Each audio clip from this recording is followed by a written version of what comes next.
पदागस्त्रिपदागो अर्धपदाग कर्तरीमुखः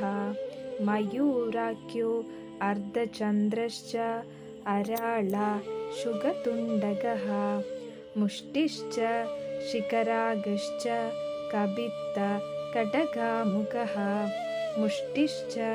शिखरागश्च कपित्तकडगामुखः मुष्टिश्च शिखरागश्च कपित्तकडगामुखः सूची चन्द्रकला पद्मकोश सर्पशिरस्तदा मृगशीर्ष सिंहमुखः काङ्गुलश्च अळपद्मकः चतुरो भ्रमरश्चैव हंसास्यो हंसपक्षगः संदंशो मुकुलश्चैव ताम्रचूडस्त्रिशूलगः इति असंयुक्तहस्तानाम् अष्टविंशतिरीरिता।